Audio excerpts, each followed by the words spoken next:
Welcome to the first edition of That Tactics Guy Football Analysis. Our focus today is on Sheffield United and what makes them so effective defensively. Firstly, Sheffield United is set up in a 5-3-2 formation out of possession and have been consistent with this throughout the Premier League season.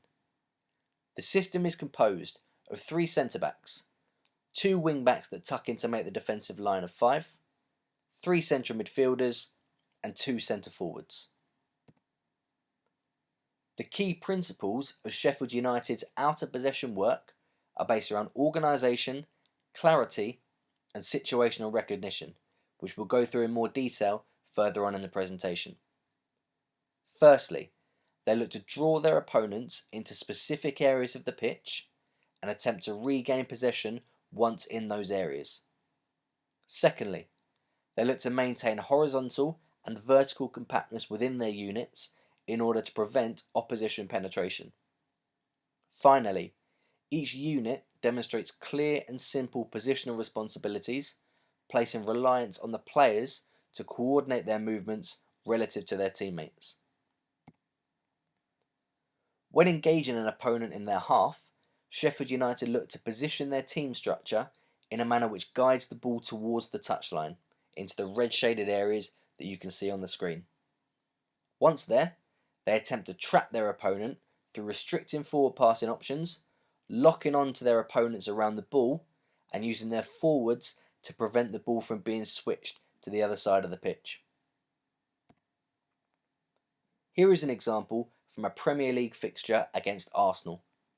With the ball having been guided into their engagement area, United look to lock onto their men around the ball and condense the space and prevent the ball from being returned back to the defensive line for the switch out to the other side.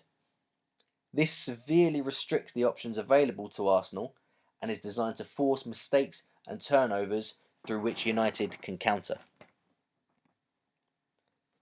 Here is another example of a Premier League game against Chelsea. Here we see United unsuccessfully lock possession out to one side, regroup, and then dictate play in the other direction.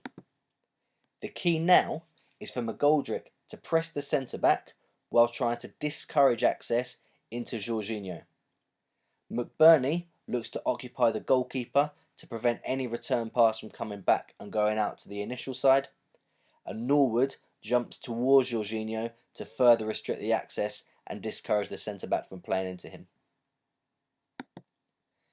Now the ball is being moved out into the engagement area, Sheffield United look to restrict the forward passes by locking onto their players around the ball and preventing the switch of play.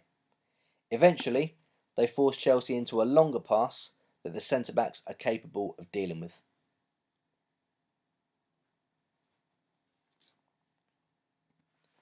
The second engagement area is utilised when United have been operating in a lower block. Of course, this is also a wide area and the positioning is crucial. The wing-back engages in order to affect any potential cross. The ball-side centre-back will look to track any movement from a higher position into the area behind the engaging wing-back, and the rest of the defensive line will position themselves to defend the cross. The midfielders will look to affect any return passes, as well as dealing with any passes that may be played inside, and they will also be responsible for tracking any movements that go beyond the ball-carrying winger from a deeper position.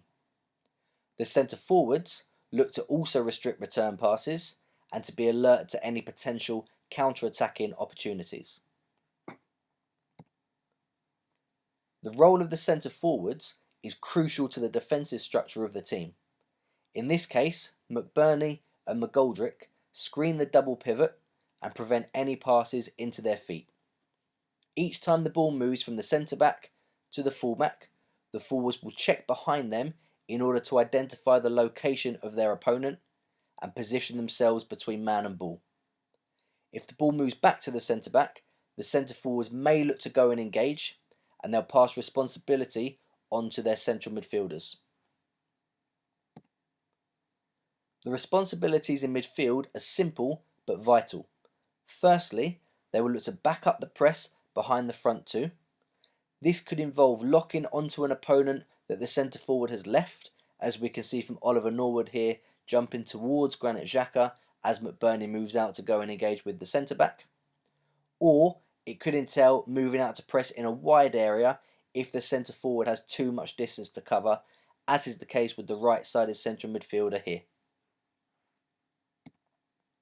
Secondly, the midfielder tasked with preventing passes inside. This often involves a similar screening role to that of the centre forwards, and the relationship with the wing back and the centre forward is crucial in the decision of whether to prevent forward play by pressing out wide, as we saw in the previous slide, or by covering inside, as we can see here. The wing back takes his position based on the level of threat and the level of cover. In this situation, the central midfielder has too far to travel in order to press, and there is sufficient cover inside from the centre back and central midfielder to make this a viable action for the wing back to undertake.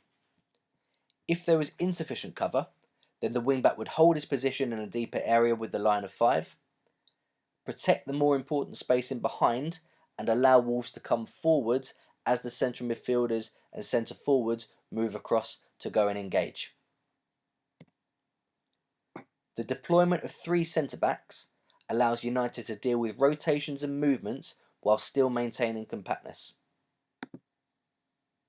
This allows the defenders to be more man-oriented, and it is not uncommon to see the outside centre backs drop in with their men to ensure that they cannot receive and turn, as we just saw from Chris Basham. The second responsibility for the centre backs is simply to defend the box. Due to the engagement areas being out wide, opponents are more likely to cross the ball. The individual characteristics of Sheffield United's defenders lend themselves to defending aerial deliveries, and they are happy to deal with crosses. This only really leaves space out wide and in front of the United defence to try and exploit, and it is worth mentioning that they have an excellent goalkeeper in Dean Henderson, whose shot stopping and reflexes also contribute enormously to Sheffield United's defensive success.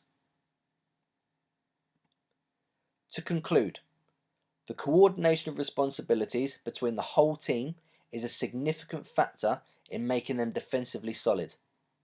The recognition of when their roles overlap with each other is crucial, and showing into the wide areas forces opponents into attacking in a way that suits Sheffield United. Thank you very much for watching. Please like and subscribe to my channel for more videos like these. If you have any questions, feedback, or requests for further videos, please drop them into the comments below. You can also see all of my videos on my Twitter page @ThatTacticsGuy. Thanks again for watching. I'll be back soon with another video.